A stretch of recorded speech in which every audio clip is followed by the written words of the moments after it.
ಸತ್ಯಕ್ಕೆ, ನ್ಯಾಯಕ್ಕೆ, ಉಪವಾಸ ಸತ್ಯಾಗ್ರಹಕ್ಕೆ ಇವತ್ತಿಗೂ ನಮ್ಮ ಭಾರತ ದೇಶದಲ್ಲಿ ಅಸ್ತಿತ್ವದಲ್ಲಿ ಇದೆ ಅಂತ ಅದು ಈ ದಿನ ಪ್ರೂವ್ ಆಗೋಯ್ತು.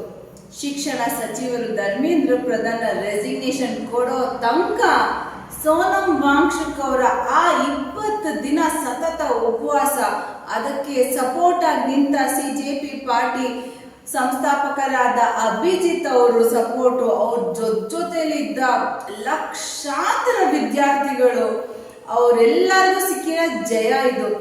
ಈ ಪ್ರತಿಭಟನೆಯಲ್ಲಿ ಯಾರ್ಯಾರು ಭಾಗಿಯಾಗಿದ್ರು ಅವರೆಲ್ಲರಿಗೂ ಸಿಕ್ಕ ಜಯ. ಮೊದಲನೇದು ಸೋನಂ ವಾಂಗ್ಚುಕ್ ಅವರು 20 ದಿನಗಳ ಕಾಲ ಉಪವಾಸ ಸತ್ಯಾಗ್ರಹ ಮಾಡಿದ್ದಕ್ಕೆ ಸಿಕ್ಕ ಜಯ. ಸಿಜೆಪಿ ಪಾರ್ಟಿ ಸಂಸ್ಥಾಪಕ ಅಧ್ಯಕ್ಷರಾದ ಅಭಿಜಿತ್ ಅವರಿಗೆ ಸಿಕ್ಕ ಜಯ. ಅವ್ರ ಜೊತೆ ಫುಲ್ ಟೀಮ್ಗೆ ಸಿಕ್ಕಿರೋ ಜಯ. ಚಿತ್ರನಟ ಪ್ರಕಾಶ್ ರೈ ಅವ್ರಿಗೆ ಸಿಕ್ಕಿರೋ ಜಯ. ನನಗೆ ಸುಮಾರು ಜನ ಇಲ್ಲಿ ಪಾರ್ಟಿಸಿಪೇಟ್ ಮಾಡೋರ ಹೆಸರು ಗೊತ್ತಿಲ್ಲ, ಬಟ್ ಯಾರು ಇದರಲ್ಲಿ ಭಾಗಿಯಾಗಿದ್ರು ಪ್ರತಿಯೊಬ್ಬರಿಗೂ ಸಿಕ್ಕ ಜಯ.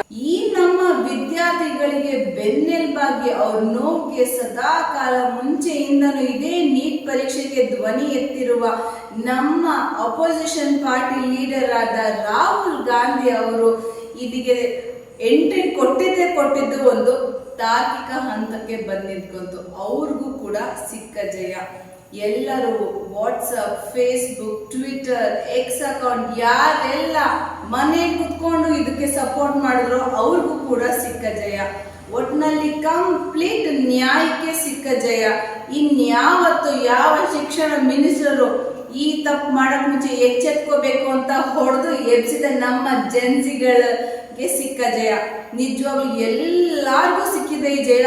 ನನಗೆ ಹೊಟ್ಟೆ ಉರಿತಾ ಇರೋದು ಆ ಸತ್ತಂತ ವಿದ್ಯಾರ್ಥಿಗಳು, ಅವ್ರಿಗೂ ಕೂಡ ಸಿಕ್ಕಿದೆ ಜಯ.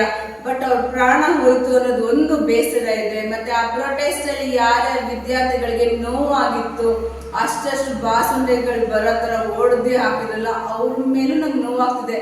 ಬಟ್ ಅವರೆಲ್ಲರ ಎಫರ್ಟ್ 20 ದಿನ ಸಿಕ್ಕಿರೋ ಜಯ.